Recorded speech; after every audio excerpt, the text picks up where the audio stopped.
Karen demanded a table without reservation got banned after causing a full scene.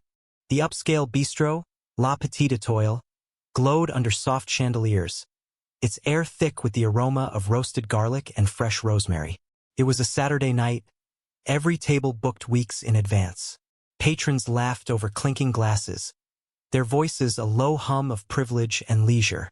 At the hostess stand, Karen Whitaker, a woman in her late 40s with a sharp bob and sharper tongue, stood with her arms crossed, her designer heels tapping an impatient rhythm. She'd arrived without a reservation, demanding a table for herself and her friend, Susan, who lingered awkwardly behind her. "I don't care if you're fully booked," Karen snapped, her voice slicing through the din. "Do you know who I am? I've dined at Michelin-star restaurants across Europe. You will find me a table." The hostess, a young woman named Mia, maintained a polite smile, though her eyes betrayed exhaustion. "Ma'am, I'm sorry, but we're at capacity. If you'd like, I can add you to our wait list for next week." Karen's face reddened. "Next week? Are you serious? I'm here now. Get me your manager."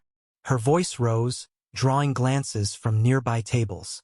Susan tugged at Karen's sleeve, whispering, "Maybe we should just go." But Karen shook her off. Mia, swallowing hard, signaled for the manager, Daniel, a calm man in his 30s with a knack for defusing tension. He approached, his smile professional but firm. "How can I assist you, ma'am?" Karen launched into a tirade, her words a barrage of entitlement. "This is outrageous. I've spent thousands on dining this year alone, and you're telling me I can't get a table? I'll have your job for this." Daniel's jaw tightened, but he kept his tone even. "I understand your frustration, but our policy is clear. Reservations are required. We're happy to accommodate you another night." The room grew quieter, the hum of conversation fading as patrons craned their necks. Karen's voice climbed higher, now a spectacle. "This is discrimination. You're deliberately humiliating me." She slammed her hand on the hostess stand, knocking over a small vase that shattered on the floor. Gasps rippled through the crowd. Susan, mortified, stepped back, her face pale. Then came the twist. A soft voice cut through the chaos. "Karen, please, stop this." It was an older woman, maybe 70, seated at a nearby table with a glass of red wine. Her silver hair gleamed under the lights, and her eyes held a quiet authority. Karen froze, her mouth half open. The woman stood, her movements slow but deliberate, and approached. "I'm Margaret, your mother's old friend. I haven't seen you since you were a girl, but I'd recognize that temper anywhere." The room stilled.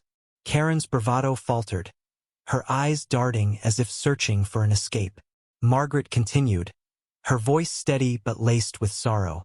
"Your mother would be heartbroken to see you like this, treating people with such cruelty. She raised you better." The words landed like a blow. Karen's lips trembled, but she doubled down, her voice now a hiss. "You don't know me. Stay out of this." Daniel seized the moment. "Ma'am, I'm going to have to ask you to leave. You're disrupting our guests."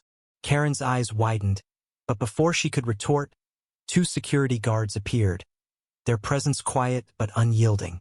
The crowd watched, some whispering, others filming on their phones.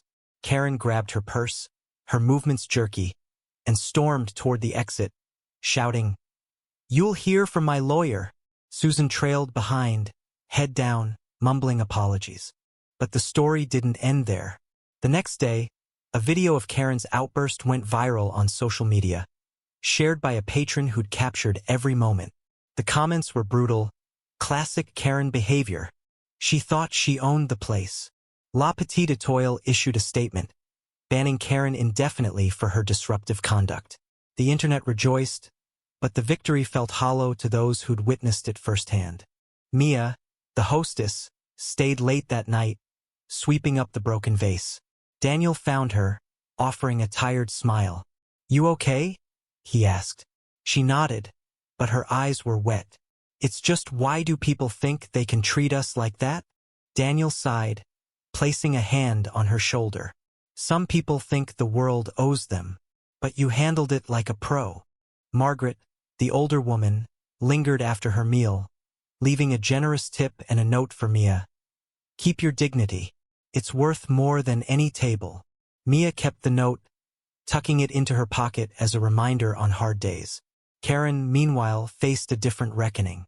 The viral video cost her more than her pride. Her employer, a high-end PR firm, placed her on leave after clients complained. Susan, her friend, stopped answering her calls, unable to reconcile with the woman Karen had become. Weeks later, Karen sat alone in her pristine apartment, scrolling through the comments on the video. Some called her a monster. Others pitied her. One stuck with her. "She's not evil, just lost. Entitlement blinds you."